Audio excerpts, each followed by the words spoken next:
Saya membaca ayat ke-4, lalu Bapak Ibu semua ayat selanjutnya.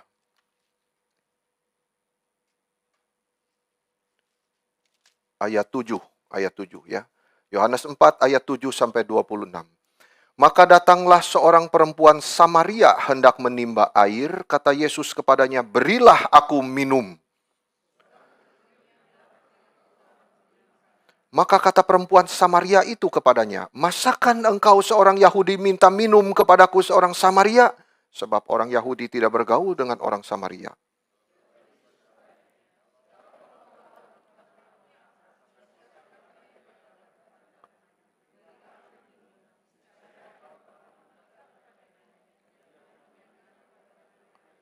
Kata perempuan itu kepadanya, "Tuhan, engkau tidak punya timba dan sumur ini amat dalam. Dari manakah engkau memperoleh air hidup itu?"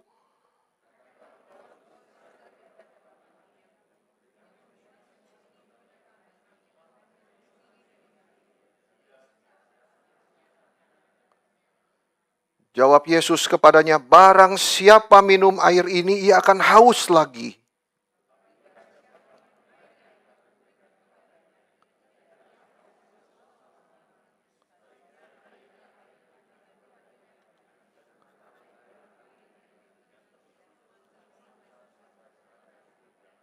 Kata perempuan itu kepadanya, "Tuhan, berikanlah aku air itu, supaya aku tidak haus dan tidak usah datang lagi ke sini untuk menimba air."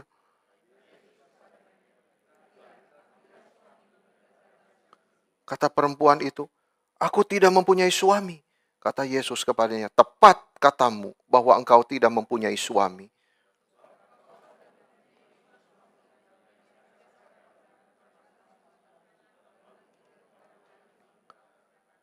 Kata perempuan itu kepadanya, "Tuhan, nyata sekarang padaku bahwa engkau seorang nabi."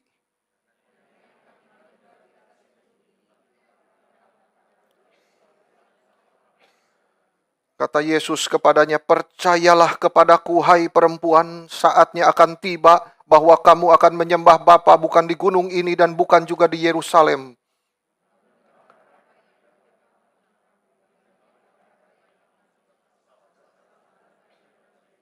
Tetapi saatnya akan datang dan sudah tiba sekarang bahwa penyembah-penyembah benar akan menyembah Bapa dalam roh dan kebenaran, sebab Bapa menghendaki penyembah-penyembah demikian."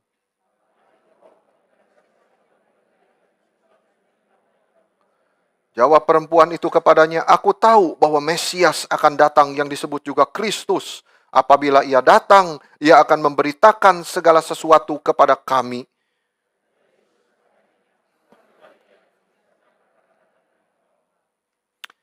Saudara sekalian, bagian ini adalah berisi percakapan antara Yesus dengan perempuan Samaria. Percakapannya yang begitu indah, begitu menarik hati kita. Ya, dicatat di dalam Injil Yohanes ini. Ini percakapan antara Tuhan kita dengan seorang perempuan yang begitu haus jiwanya. Dan Tuhan tahu keadaan dia. Tapi dia tidak sadar keadaan dirinya. Yohanes menunjukkan kepada kita itu bagaimana Tuhan mencari seorang perempuan yang sederhana. Seorang yang duniawi dan rusak moralnya. Dibuang oleh masyarakat. Hidupnya tersendiri. Itu sebabnya cari air ke sumur itu siang-siang. Biasanya pagi-pagi, saudara-saudara. Tapi dia tidak bisa bareng perempuan-perempuan yang lain. Ya, kemungkinan besar dia malu. Ya, karena dia tahu, saudara-saudara, hidupnya itu tidak beres. Tetapi kitab suci, saudara-saudara, mengajarkan Yesus itu cinta orang berdosa.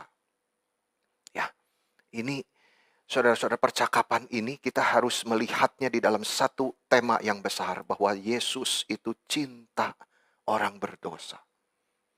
Siapapun di antara kita, saudara-saudara, yang merasa dirinya berdosa, bersalah, juga datang kepada Tuhan. Bukan hanya orang yang tidak percaya saja. Ini firman itu kekal, tidak berubah, saudara, dan sama. Semua kita di hadapan Tuhan itu manusia berdosa, dan Tuhan datang mencari kita. Jangan sembunyi, jangan membohongi diri. Saudara-saudara, kita semua tidak jauh beda dari perempuan ini. Dan Tuhan datang sengaja, dia harus datang ke Samaria, saudara. Karena cintanya kepada orang yang berdosa. Dari awal bacaan kita, firman Tuhan sudah memberitahu kita. Yesus itu bagaimana cinta kepada orang berdosa. Karena orang Yahudi itu tidak mau lewat tanah Samaria. Demikian juga sebaliknya, saudara. Orang Samaria juga tidak mau lewat tanah Yahudi. Tetapi dicatat apa, saudara? Yesus harus melewati tanah Samaria karena dia tahu ada perempuan itu, saudara. Dan dia jadi pemberita Injil sesudah nerima itu. Yesus tahu, satu orang dia tangkap. Lalu seluruh kampungnya itu mengenal Yesus. Saudara-saudara, Yesus tidak perlu menghiraukan kebiasaan orang-orang di zaman itu. Dia punya cinta kasih terhadap semua manusia, kepada ras, suku, bangsa, bahasa. Yesus tidak pernah menggolong-golongkan manusia. Yesus tahu dia harus lewat Samaria. Ini saudara-saudara. Dia tahu siapa yang dia cari. Seseorang yang tidak layak, yang immoral, saudara-saudara. Seorang perempuan yang diabaikan orang sekampung. Tetapi Yesus mau datang cari dia. Jikalau keadaan kita seperti perempuan ini, saudara, sama. Yesus datang mencari kita. Jikalau kita bisa dekat sama Tuhan, itu karena dia terlebih dahulu datang mencari kita. Itu anugerah Tuhan yang besar. Saudara-saudara, inilah dinyatakan di dalam cerita ini. Saudara, cerita ini adalah bukti Yesus mencintai orang yang tidak layak dicintai. Dia harus lewat tanah Samaria.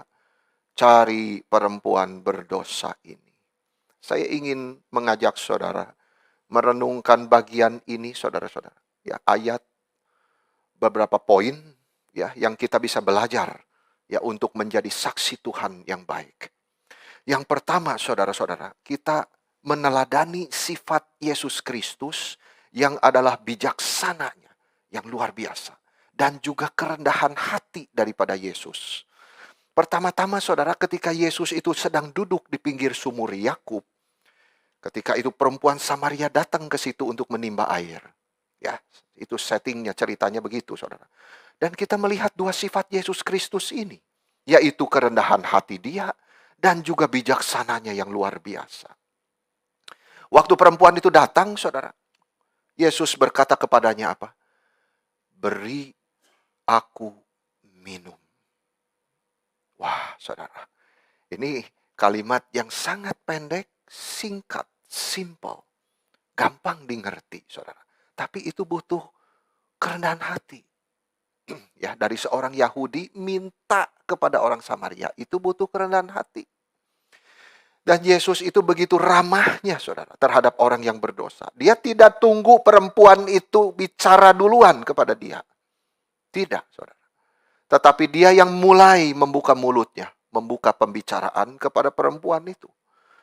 Yesus tahu hati setiap orang. Dia tahu perempuan itu di dalam kesulitan hidupnya, di dalam tekanan hidup yang tidak habis-habis. Dia tahu perempuan itu membutuhkan dia. Yang saat itu perempuan itu tidak sadari. Maka dia membuka pembicaraan dengan begitu sopan dan ramah. Saudara-saudara, beri aku minum. Yesus begitu berbijaksana. Dia tidak mulai, saudara, bicara soal agama, menarik perhatian perempuan itu. Tidak ada. Ini menjadi teladan kita, saudara, ketika kita bicarakan Injil kepada orang lain. Ya, apa yang saudara mau kabarkan kepada orang lain, saudara, ketika mengabar Injil? Tentu bukan pengetahuan yang kita punya. Ya, bukan. Yesus datang justru melalui hidupnya sehari-hari masuk kepada hati perempuan itu. Dia tidak bicara mulai dengan soal agama, pengetahuannya tentu luar biasa, saudara Yesus. Tapi tidak. Dia tidak tarik hati perempuan itu soal itu. Dia tidak juga mulai dengan peneguran dosa. Tidak ada itu, saudara. Yesus tahu dosanya. Jelas, saudara. Suaminya ada 5. Tambah 1 sekarang yang dimiliki 6, saudara. Tapi Yesus tahu semua dosanya. Tapi dia tidak mulai membuka mulut langsung mencecar. Tidak sama sekali, saudara. Dia begitu rendah hati, dia mulai percakapan dengan apa, saudara? Minta tolong, bayangkan, saudara. Dia meminta bantuan kepada perempuan itu. Ya, ini saudara membuka hati kita sebetulnya ya, bagaimana kita itu bisa berstrategi memenangkan jiwa. Saudara, dia mulai percakapan itu minta bantuan, minta hal yang simpel, saudara, yang sederhana. Yesus memohon sesuatu. Ini kerendahan hatinya yang luar biasa, saudara. Pencipta meminta kepada yang dicipta. Air. Dia sendiri air hidup, minta air. Tapi itulah jembatannya, saudara. Justru dia harus, saudara, Yesus yang ada pencipta alam semesta itu, dia yang menjadikan lautan, yang sungai, saudara. Tetapi dia tidak perlu malu minta air dari tangan orang yang berdosa itu. Permintaan itu, saudara, meskipun kelihatan simpel, ya, tetapi itu justru buka pintu hati perempuan itu. Ya, sesimpel itu, saudara, sebetulnya. Tapi kerendahan hati itu. Karena Yesus tidak ingin menonjolkan dirinya, saudara. Tidak, ya. Tapi dia ingin orang ini yang di depan saya ini kenal Injil. Itu selalu, saudara. Demi kepentingan dia. Demi faedah untuk dia. Ya, saya mau korbankan diri. Itu membuka pintu hatinya mau bicara tentang hal rohani, saudara. Permintaan itu justru menjadi jembatan, ya, yang melintasi jurang di antara perempuan itu dengan Yesus. Yesus buka pembicaraan minta kepada perempuan itu air. Air itu, saudara, salah satu yang memang ada di pikiran perempuan Samaria itu, ya, terus-menerus, saudara. Karena di daerah itu, khususnya waktu musim panas, itu kerjaan tuh nimba air, saudara, di sumur. Itu menjadi salah satu bagian penting di dalam hidup sehari-hari, di dalam rumah tangga. Timba air, saudara-saudara. Ya, dan tugas itu biasanya dikerjakan oleh perempuan. Ya, dan saat perempuan itu, saudara, mendekat, Yesus minta air kepada dia. Dengan cara itulah akhirnya perempuan Samaria itu dituntun kepada pertobatan. Apa yang Tuhan lakukan, saudara, di dalam kejadian ini harus kita ingat di dalam hati kita. Ya, karena kita bertemu dengan banyak orang, saudara, yang haus jiwanya kepada Injil. Tapi kita sendiri harus dipenuhi dulu dengan air hidup itu, dengan firman yang terus-menerus mengalir, memberikan kekuatan, sukacita, damai sejahtera itu. Sehingga kita bisa meneladani Yesus, saudara. Ingat baik-baik. Tuhan kita menjadi teladan bagaimana kita bersikap terhadap orang yang belum percaya. Rendah hati dan bijaksana. Pertama, saudara, kita belajar rendah hati, jangan berharap itu mereka langsung tertarik kepada kita. Pengetahuan kita hebat, saudara-saudara, ini orang. Kita sudah gagal, saudara, dengan pendekatan seperti itu. Kita harus mulai dari mereka. Kepentingannya untuk mereka dulu, saudara. Bukan show off apa yang kita punya. Kita belajar dari Yesus yang rendah hati, sopan, ramah. Dia merendahkan dirinya, membuka bicara, saudara, memohon air. Kita tidak bisa mengharapkan, saudara, orang berdosa itu setuju dengan apa yang kita katakan. Ya, kita tidak bisa berharap mereka langsung ngerti dan menerima apa yang kita katakan. Kita harus berbijaksana, mempelajari cara yang terbaik, saudara, untuk menyentuh hati mereka. Dan jalan yang terbaik menyentuh hati mereka, menarik perhatian adalah, saudara, bahwa setiap jiwa itu punya pintunya. Dan kita cari jalan masuknya. Di atas semuanya, saudara, kita belajar sifat daripada Yesus yang rendah hati dan bijaksana. Tidak merasa superior. Hati-hati bahwa kita menunjukkan bahwa kita lebih unggul daripada mereka. Sama sekali tidak, saudara-saudara. Karena kita juga orang berdosa yang menerima kasihan Tuhan.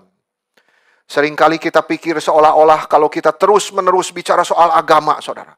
Kita merasa kita sedang membantu mereka. Salah, saudara.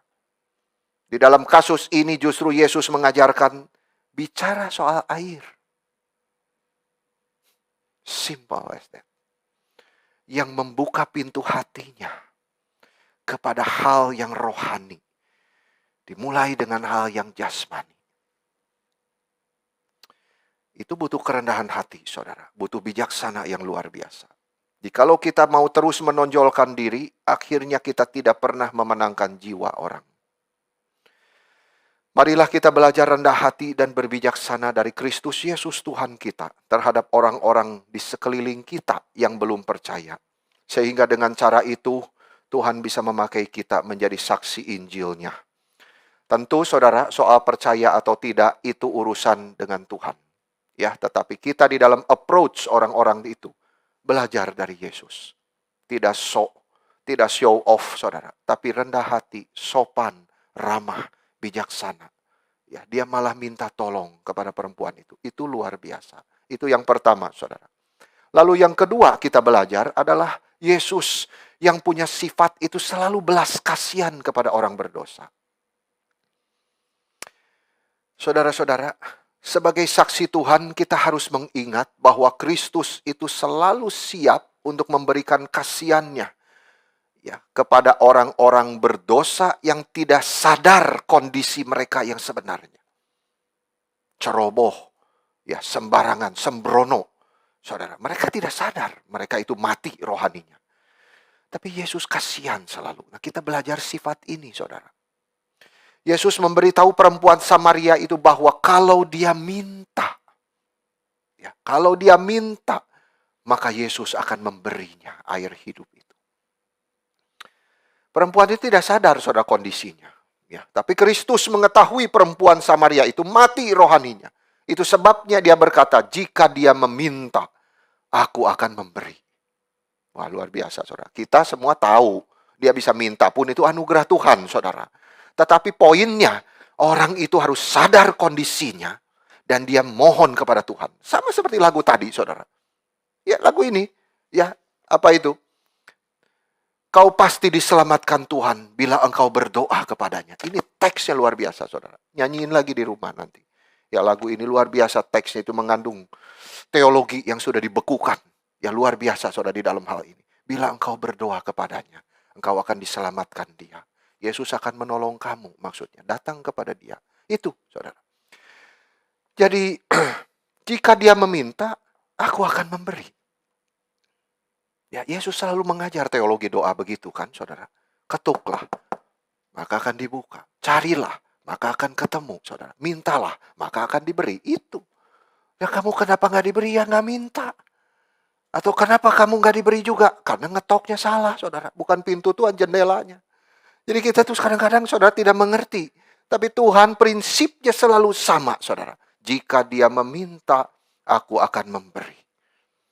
Yesus memberikan air hidup yang penuh anugerah, belas kasihan, damai sejahtera. Saudara, kita belajar di dalam hal ini. Kristus yang memiliki air hidup. Dia adalah sumbernya hidup itu sendiri untuk diberikan kepada manusia. Jika manusia meminta saja, saudara, hal yang simpel itu. Dia mohon kepada Tuhan, datang kepada Tuhan. Kristus langsung memberi di dalam belas kasihannya, saudara. Dan manusia itu tidak meminta karena mereka tidak sadar. Itu yang kita belajar, saudara. Manusia itu tidak pernah meminta karena mereka tidak sadar kondisinya yang sebenarnya. Ini berarti semua orang yang tidak diselamatkan, saudara, karena mereka tidak minta. Mereka tidak memohon karena mereka buta terhadap kondisi rohani mereka. Itu sebabnya hal utama di dalam berurusan dengan orang yang belum bertobat, itu adalah apa, saudara? Singkirkan kebutaannya itu. Setiap hari Tuhan, saudara-saudara, berbelas kasihan kepada orang-orang berdosa. Bahkan yang melawan dia. Dan belas kasihannya itu ditunjukkan kepada orang berdosa yang paling amoral, saudara-saudara. Yesus menunggu untuk melimpahkan belas kasihan kepada mereka yang mau datang kepada dia. Itu kuncinya, saudara. Datang kepada Tuhan. Rendahkan diri. Mohon kepada dia. Yesus selalu siap mendengar dan memberikan anugerah kepada siapapun yang datang kepada dia. Satu janji Tuhan, saudara. Minta, kamu akan menerima. Cari, kamu akan menemukan. Siapa yang mau diampuni, datang kepada Yesus. Siapa yang berbeban berat, minta Yesus tolong. Maka kelegaan itu akan diberikan. Itu sebabnya, saudara, lebih baik menyadari sekarang daripada sadarnya telat. Kalau kita sudah sadar di hari penghakiman, saudara, mereka yang semua tidak diselamatkan itu sadar. Memang mereka tidak pernah minta. Ya, saudara-saudara, mari kita sadar Hal pertama yang diperlukan, punya kesungguhan kepada Yesus, punya jiwa yang betul-betul mencintai Dia, saudara-saudara, itu harus menyadari kerusakan di dalam diri sendiri. Jikalau kita sadar diri kita itu orang berdosa, orang lemah, maka saudara-saudara, kita akan menyadari anugerah Kristus. Belas kasihan Dia begitu besar untuk kita, pendosa itu. Dia mau datang kepada kita, saudara. Kita harus ingat bahwa Yesus datang ke dalam dunia mencari orang berdosa. Bukan cari orang benar, saudara. Cari orang berdosa. Bahagialah kita yang betul-betul ngerti bahwa syarat utama datang kepada Kristus adalah menyadari keadaan diri yang berdosa. Saudara, kita adalah orang-orang berdosa. Pada awal kita datang kepada Kristus. Dan kita akan terus menjadi orang berdosa yang miskin dan lemah, yang terus membutuhkan Kristus selama kita hidup di dalam dunia ini. Jadi saudara, ada dua macam, ya. Ini saudara artinya orang yang haus kepada Tuhan. Jiwanya kering. Dia harus membutuhkan Tuhan begitu mendalam. Ini dua, saudara. Ini applicable kepada orang yang belum percaya dan kepada kita yang sudah percaya, saudara. Dua-duanya. Kepada yang belum percaya, dia membutuhkan air hidup itu untuk menghidupkan rohani dia. Tetapi kepada kita yang sudah percaya, kita juga butuh air hidup yang berupa firman itu untuk menyegarkan rohani kita, membangunkan iman kita. Saudara, itu harus disadari oleh jiwa kita. Tuhan, jiwaku itu haus dan kering. Itu saudara baca Mazmur. Pemazmur itu begitu saudara menyadari keadaan jiwanya. Dan dia selalu mencari Tuhan. Tuhan yang kuingini di bumi ini. Tidak ada yang lain. Itu jiwa yang sangat Tuhan sayangi, saudara. Kita selalu butuh anugerah Tuhan setiap detik. Dan saat kita di ranjang kematian kita, saudara, kita akan selalu menjadi orang yang berhutang kepada darah Yesus Kristus yang sudah dialirkan di atas kayu salib itu. Pada hari pertama kita percaya, oh Tuhan, darah-Mu yang menyucikan segala dosaku itu, yang memberikanku kekuatan senantiasa untuk hidup terus meneladani Kristus Yesus. Sadarlah anugerah Tuhan, saudara. Yesus datang mencari kita yang berdosa. Kita selalu di dalam keadaan membutuhkan Yesus. Yang ketiga, saudara, kita belajar akan anugerah Tuhan Yesus. Kita harus menyadari bahwa anugerah Kristus itu, saudara, tidak bisa dibandingkan dengan apapun di dalam dunia ini. Anugerah Kristus pasti lebih besar. Tuhan memberitahu perempuan Samaria itu, barang siapa minum air ini, maksudnya air yang di sumur itu, saudara, dia akan haus lagi. Tapi barang siapa dia minum air yang akan kuberikan kepadanya, dia tidak akan haus sampai selama-lamanya. Jadi maksudnya apa sih, saudara? Air ini tuh apa? Itu mewakili apa saja, saudara, di dalam dunia ini. Tawaran hidup, saudara. Cinta akan uang, kekayaan, saudara-saudara. Dan keserakahan, ketamakan, semuanya diwakili air jasmani itu. Dia tetap akan haus sebagaimana banyaknya kamu minum air itu. Tetapi kalau kamu minum air hidup yang kuberikan, akan menjadi mata air yang terus mengalir, saudara. Paulus di dalam Galatia 6, dunia sudah disalibkan bagiku, dan aku disalibkan bagi dunia. Dan Yesus berkata, saudara, dunia dan segala isinya itu akan lenyap. Jadi firman Tuhan sudah mengajar kita untuk berkata tidak kepada tawaran dunia. Tidak kepada air itu, saudara, yang jasmania itu. Ada cukupnya minum, sudah cukup, saudara. Tidak perlu terus-terus, tidak akan pernah puas. Kitab suci, saudara, memberikan kita contoh orang yang kehausan itu, saudara-saudara. Terus-menerus, saudara. Itu memberi sesuatu di dalam Ahab. Saudara tahu Ahab? Yang ingin kebun anggur Nabot itu, saudara. Dia itu raja loh. Yang sudah punya semua, saudara, yang dia inginkan di dalam dunia. Raja. Punya istana.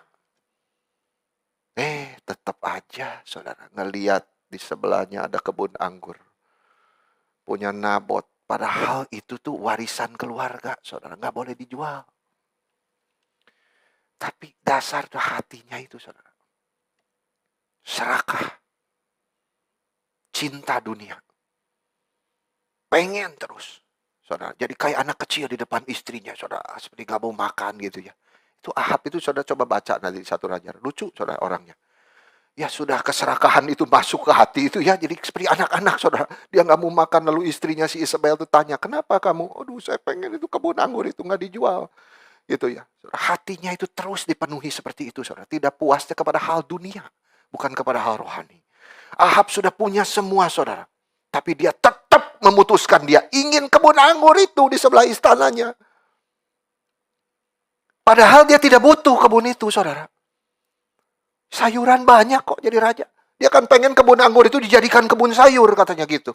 Ngapain kamu butuh kebun sayur? Kamu sebagai raja makan sudah penuh dengan sayuran. Saudara-saudara. Jadi dia itu egois sekali, saudara. Dunia telah membutakan matanya itu. Jadi dia hanya ingin kebun itu untuk diri saya, saudara. Saya akan jadikan itu kebun sayur. Sudah, kamu jangan banyak bicara. Pokoknya saya pengen itu. Bahaya, saudara. Tuhan sudah kasih anugerah kamu sebagai raja. Makanan di mejamu sudah cukup, kamu masih mau rebut kebun milik orang lain. Saudara-saudara, itu kecintaan dunia yang telah menjadikan dia begitu egois. Jadi dia memakai posisinya, pokoknya saya pengen dapat itu kebun. Meskipun itu warisan keluarga Nabot yang tidak boleh dijual. Tapi dengan segala cara, saudara, akhirnya Ahab memiliki kebun itu dan Nabot dibunuh. Itu luar biasa, saudara. Cerita ini. Jangan, saudara, cinta dunia.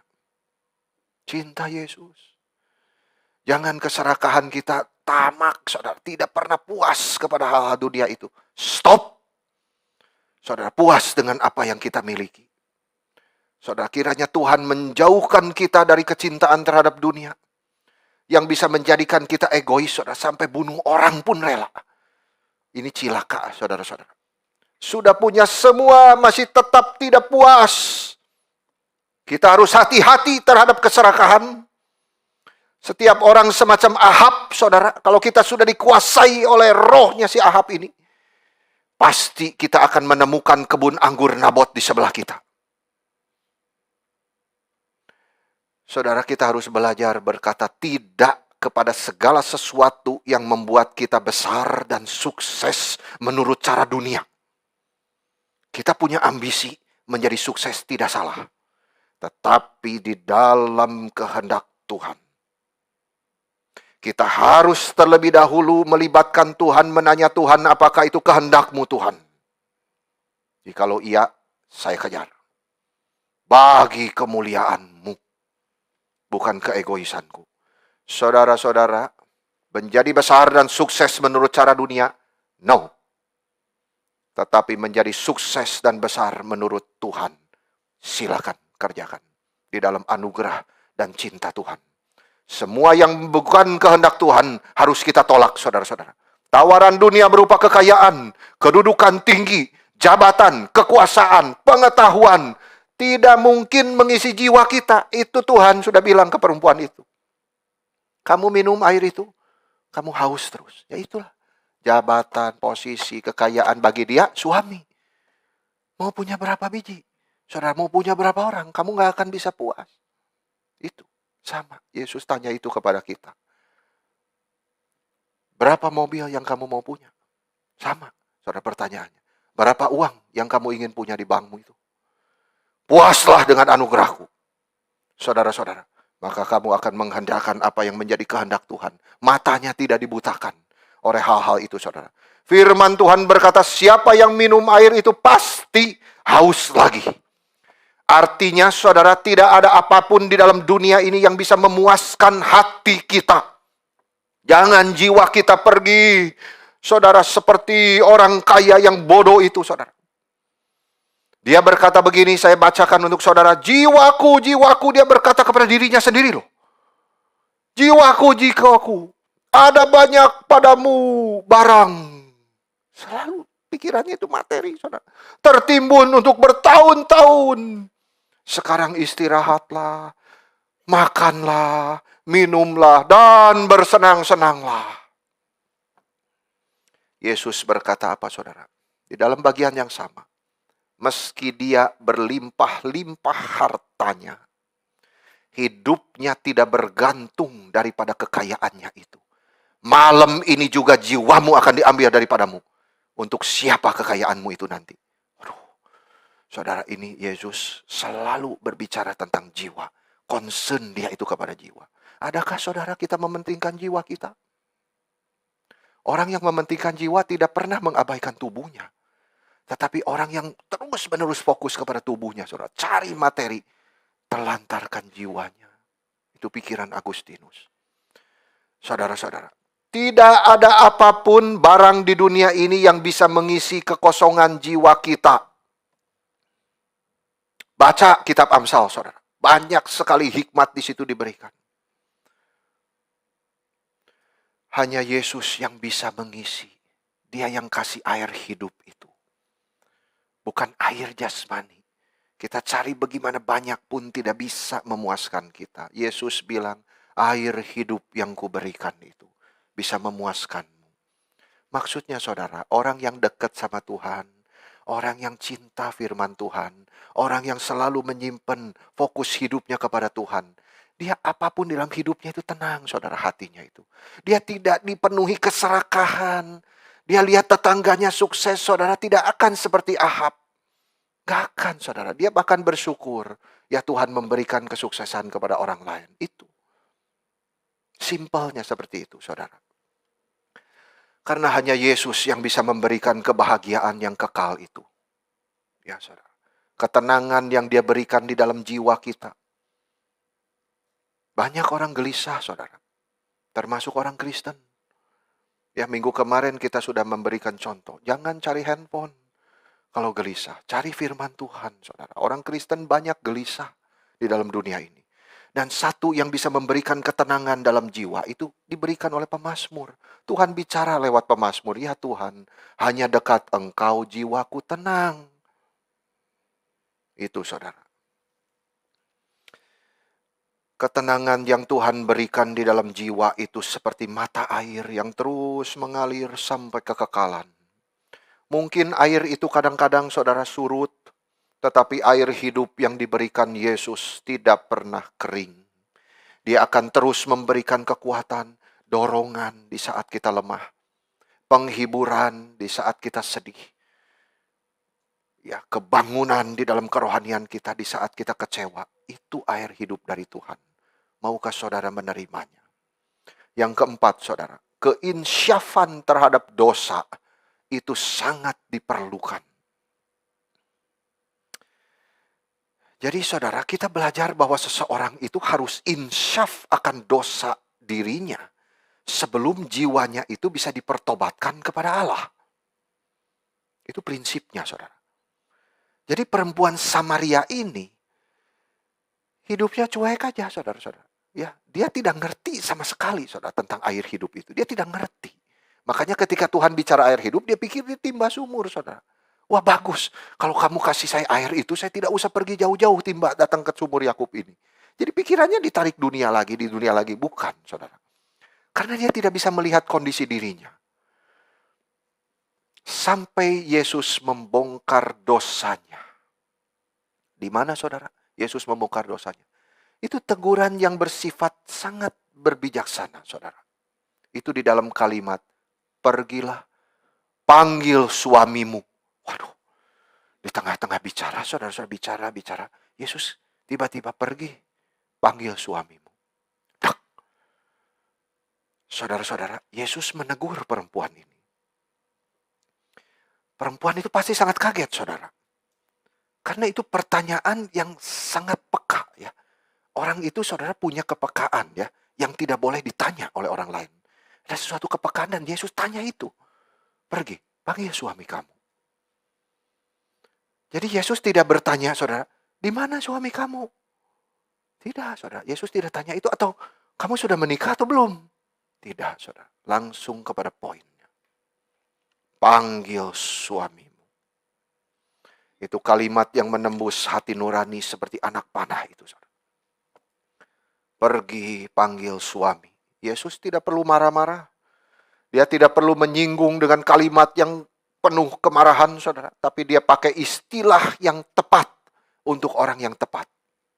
Air, suami, saudara.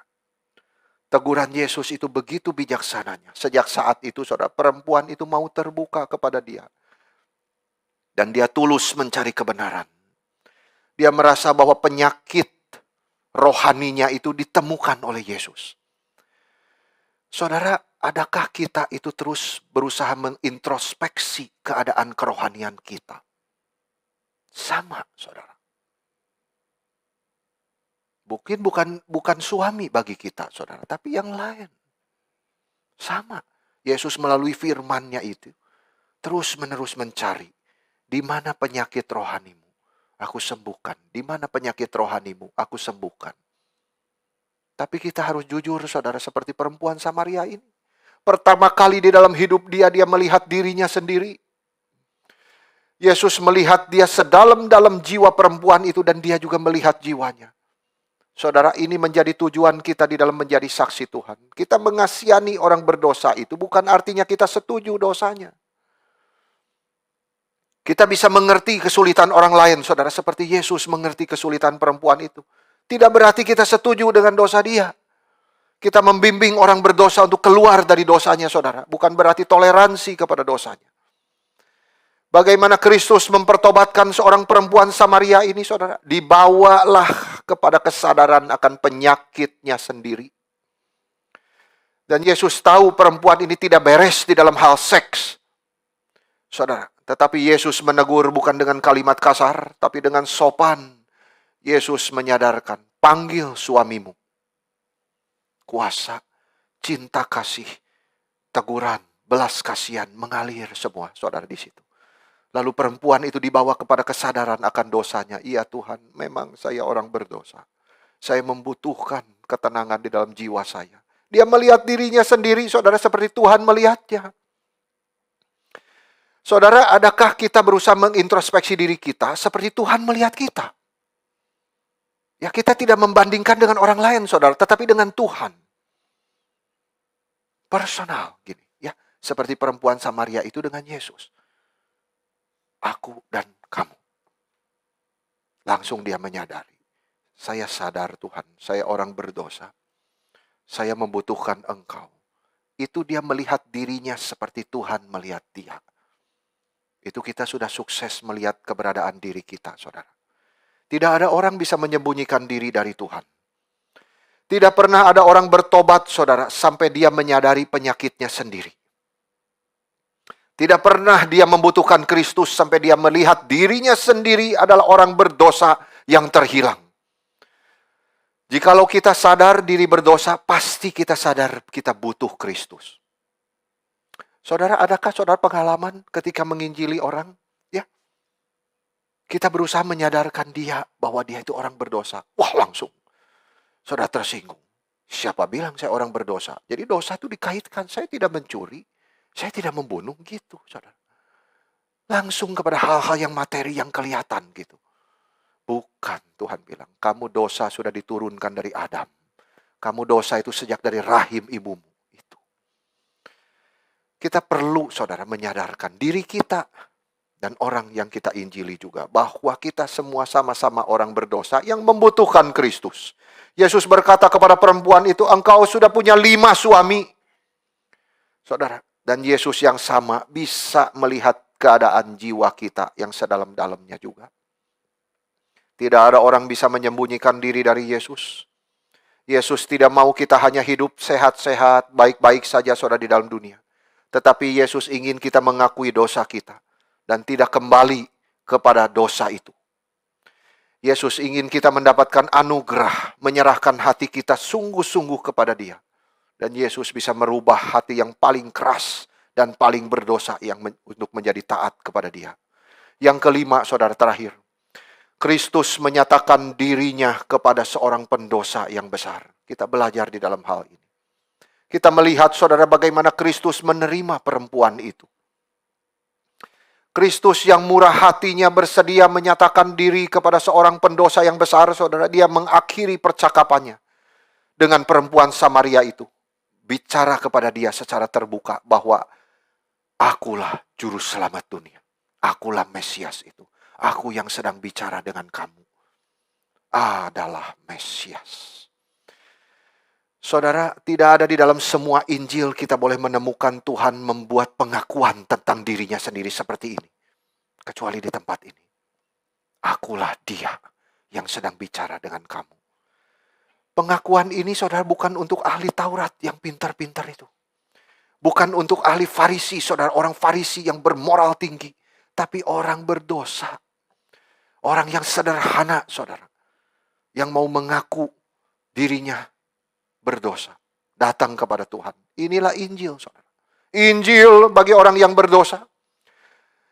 Saudara, ini berarti apapun kehidupan kita di masa lalu, selalu ada harapan.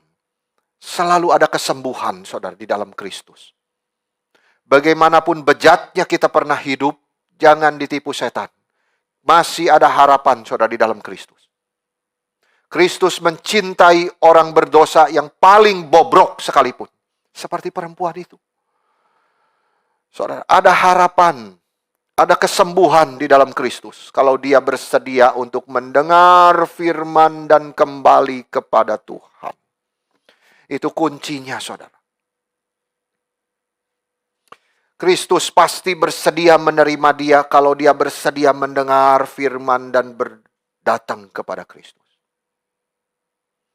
Kristus akan datang melimpahkan belas kasihan dan kasih karunia kepadanya. Kita sudah melihat banyak contohnya, saudara. Perempuan Samaria seperti itu. Perampok yang di pinggir Yesus seperti itu. Dia mau datang kepada Yesus. Yesus selamatkan dia. Yesus rubah dia. Penjaga penjara di Filipi sama juga. Zakeus, saudara, yang hidupnya bejat, sama juga. Tuhan kasihan kepada mereka. Mereka semua orang yang menerima belas kasihan Kristus. Dia bisa menyembuhkan mereka yang tampaknya tidak bisa disembuhkan, saudara. Dan tidak ada orang yang terlalu buruk mendapatkan belas kasihan dari Tuhan. Tidak ada, saudara. Semua orang bisa mendapat kasihan Tuhan. Biarlah kita menyadari cinta kasih Kristus Yesus yang sungguh teramat besar itu. Kita tidak pernah meragukan, saudara, cinta kasih Kristus kepada orang berdosa melampaui pengetahuan kita.